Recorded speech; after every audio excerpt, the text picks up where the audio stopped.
পয়লা জুলাই মিলবে টাকা। অন্নপূর্ণা নতুন তালিকায় আপনার নাম আছে কিনা কিভাবে দেখবেন জেনে নিন এই ভিডিওর মাধ্যমে। আরবি অনলাইন পয়েন্ট চ্যানেলে আপনাকে স্বাগতম। চ্যানেলে নতুন হলে চ্যানেলটি সাবস্ক্রাইব করে রাখতে পারেন। রাজ্যের মহিলাদের জন্য চালু হওয়া অন্নপূর্ণা যোজনাকে কেন্দ্র করে উৎসাহ ক্রমশ বাড়ছে।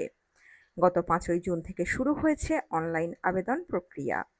একই সঙ্গে বিভিন্ন জনকল্যাণ শিবিরেও আবেদনপত্র জমা নেওয়া হচ্ছে। বহু মানুষ ইতিমধ্যেই ফর্ম পূরণ করেছেন। তবে আবেদন জমা দেওয়ার পর অধিকাংশেরই একটাই প্রশ্ন, টাকা কবে ব্যাংক অ্যাকাউন্টে পৌঁছাবে।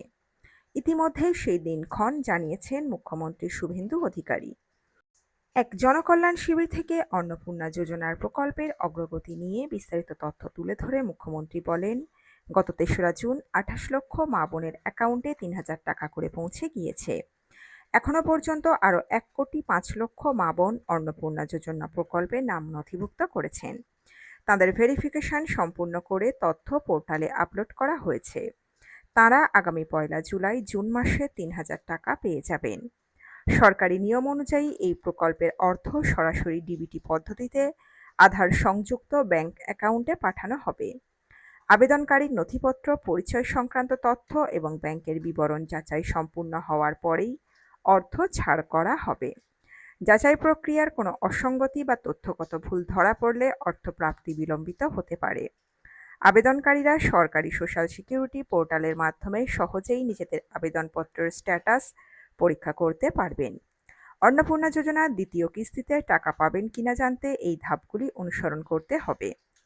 সরকারি সোশ্যাল সিকিউরিটি পোর্টালে লগইন করে অ্যাপ্লিকেশন স্ট্যাটাস বা ট্র্যাক অ্যাপ্লিকেশন বিভাগে ক্লিক করবেন।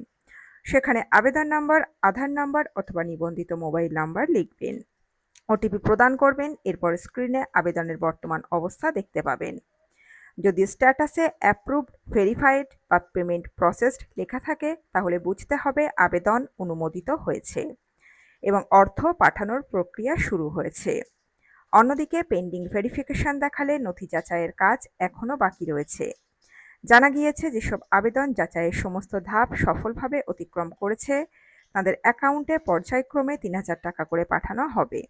ফলে আবেদনকারীদের নিয়মিতভাবে পোর্টালে স্ট্যাটাস পরীক্ষা করার পরামর্শ দেওয়া হচ্ছে।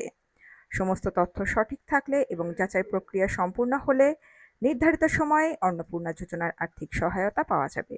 তো বন্ধুরা, এই আপডেটে ছিল এতটুকুই। দ্রুত ফিরে আসছি নতুন আপডেট নিয়ে।